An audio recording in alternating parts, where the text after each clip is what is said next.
So I have a question for everyone. How many people here have ever planted a garden?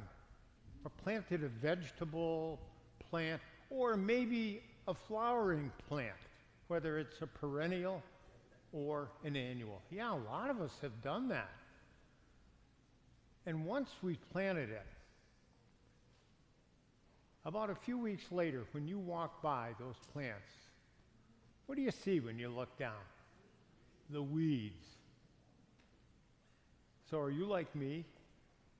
You can't walk by without bending down and pulling out the weeds? Anybody have that experience, or do you just leave the weeds be? Yeah. It's hard. It's hard not to. I think I inherited that from my mother, who could not stand to see a weed that she could not pick and dispose of. And I do exactly the same thing.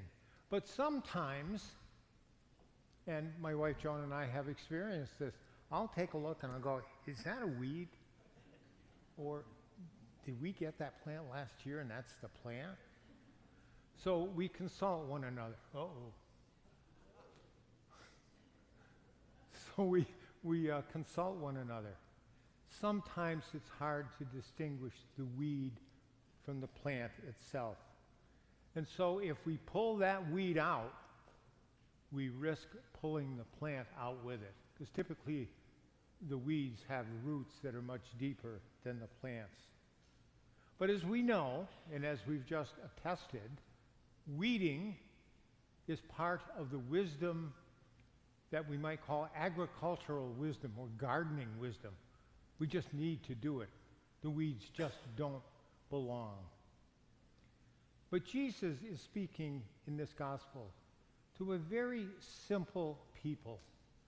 They're agrarian. They're farmers. They would have gotten the point of this parable. He's teaching that God sows seeds, good seeds, throughout the world, throughout of creation, and sows good seeds in us. Just take a look in the book of Genesis, when God created all that is, and then God, the author says, and God saw that it was good, that we are good, that God's grace is planted within each of us. But we know from the story of the Garden of Eden that evil exists. And there's a perennial, archetypical battle between good and evil. Sadly, and we know this from our experience, Jesus is not the only one who's planting seeds in the field of the world. There are others who are planting seeds. And we see only too well when we look around the world today how the evil one is planting seeds throughout the world. And sometimes it's hard to distinguish between the weeds and the wheat, between the weeds and the plant. But Jesus' audience, these farmers, knew how hard it would be to distinguish between the wheat and the weeds. There's a Greek word that I'm told that Jesus used when he tried to describe this, and the word is zizanion. It's known as darnel. I don't know if you ever heard of darnel, but darnel is a weed that looks exactly like the wheat. It looks, so these farmers would have gotten this. But we are not farmers, so we have to delve into it a little bit. But this weed, this darnel, is deadly poisonous. And it looks the same as the wheat, as I say. And it's not until the harvest time that it looks different than the wheat. And the harvester can distinguish which goes into the barn and which is tied up in bundles for burning. If we try to pull up the weeds in a spiritual sense, the good, the wheat, might come with it. But Jesus says, let it be. Let it be. Let people coexist. Let God be the judge. Boy, isn't that hard for us not to judge? Sometimes we judge with our voices, but a lot of times we just make judgments within our own minds. And so Jesus says, let God be the judge. So what does that really mean for you and me? At times, you and I are very hesitant to oppose evil, aren't we? We stay silent. We stay on the sidelines. Sometimes we're hesitant to learn about the church's great teaching on social justice and what that means and how we can put it into practice. I am committed to starting a social justice ministry in our parishes because our voice needs to be heard.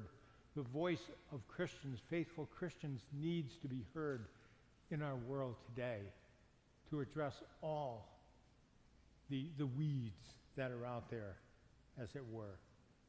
And sometimes we hesitate, but today's scripture really gives us some wonderful, wonderful courage. The book of wisdom says, those who are just, who practice justice, justice meaning to be in right relationship with God and with one another, those who are just must be kind.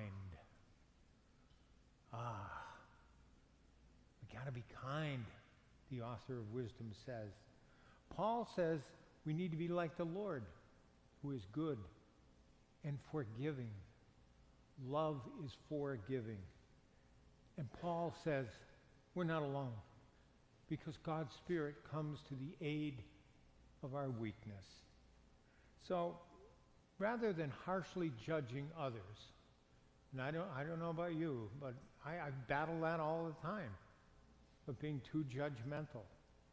And I suspect that each one of us, to one degree or another, suffers from that same thing.